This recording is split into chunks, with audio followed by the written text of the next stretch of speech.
multiple regional crises, including the war in Sudan, political deadlock in Libya, tensions in the Horn of Africa, and concerns over the future of negotiations between Washington and Tehran. During his conversation with Bullet, Abdulati stressed the need to preserve Sudan's unity and territorial integrity, support its national institutions, and reject establishment of any parallel entity. He also called for the launch of a Sudanese on the political process to end conflict, emphasizing the importance of securing humanitarian truce as a first step towards a sustainable ceasefire that would facilitate the delivery of humanitarian assistance and ease civilian suffering. On Libya, Abdulati reaffirmed Egypt's support for the country unity and stability, stressing the importance of unifying national institutions and reaching comprehensive political settlement through Libyan-led process that would pave the way for simultaneous presidential and parliamentary elections at the earliest opportunity. Discussing the Horn of Africa, the foreign minister said Egypt remained committed to preserving security and stability in the region, which Cairo considers a direct extension of its national security. He underscored the importance of supporting state institutions, safeguarding sovereignty and territorial integrity of regional countries.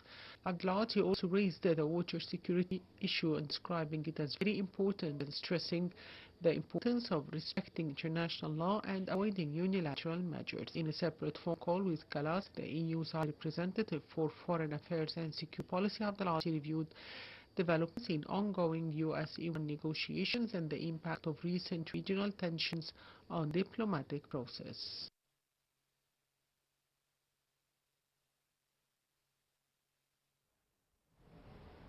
Welcome back, and for more on this, we're delighted to be joined over the telephone by His Excellency Ambassador Bayoumy, the former Assistant to Foreign Minister. A very good afternoon to you, Mr. Ambassador. Good afternoon. How are you? Fine, thank you, sir, and thank you very much for joining us, Your Excellency. And of course, today, Minister of Foreign Affairs Badr Abdulati had several phone calls speaking about the recent developments with the U.S. advisor to President Donald Trump, as well as the EU Foreign Policy Chief, discussing the situation regarding the Horn of Africa, Sudan, and Libya, as well as the escalation with regards to the U.S.-Iran war. How do you see the Egyptian diplomatic efforts, Your Excellency, with regards to constant attention to the developments in the region? We're all proud of my country and its diplomacy. Indeed. And we gained lately the presidential diplomacy also.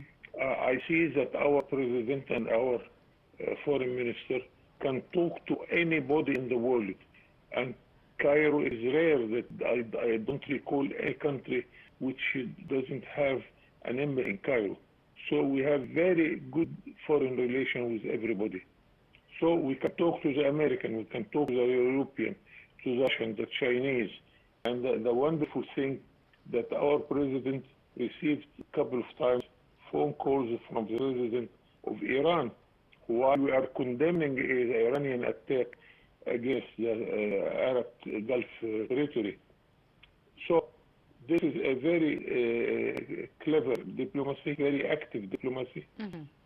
When it comes also to the European Union, the European Union is our main trade partner, our main investor partner, and also I am glad that we have more than 1.5 million Egyptians living in Europe, working or migrating or whatever, and this is a part of our source of foreign currency.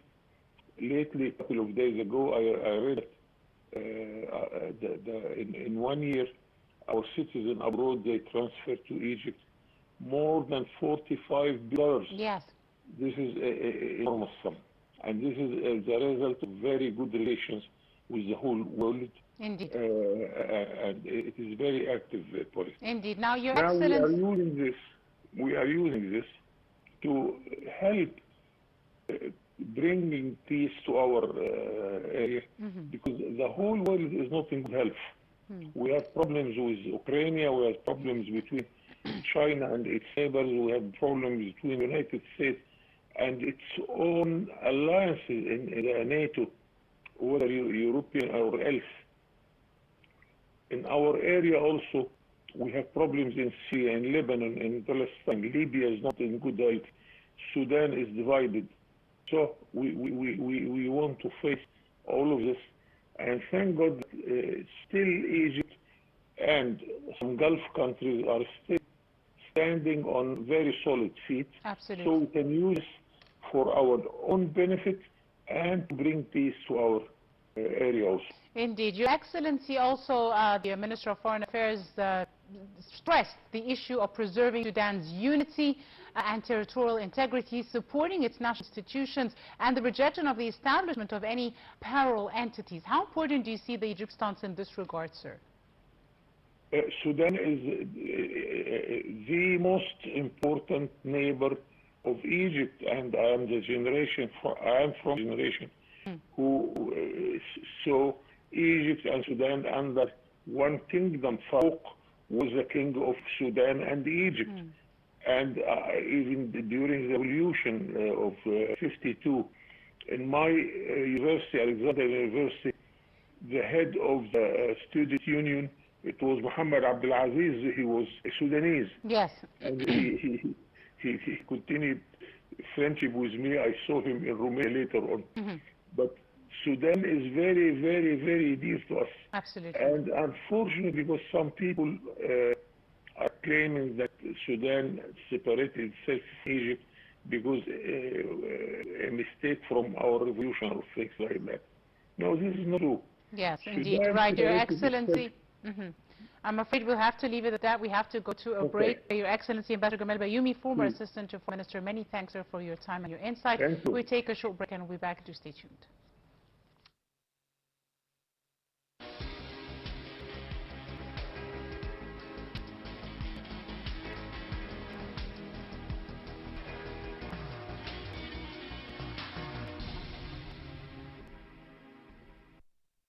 الله أكبر الله أكبر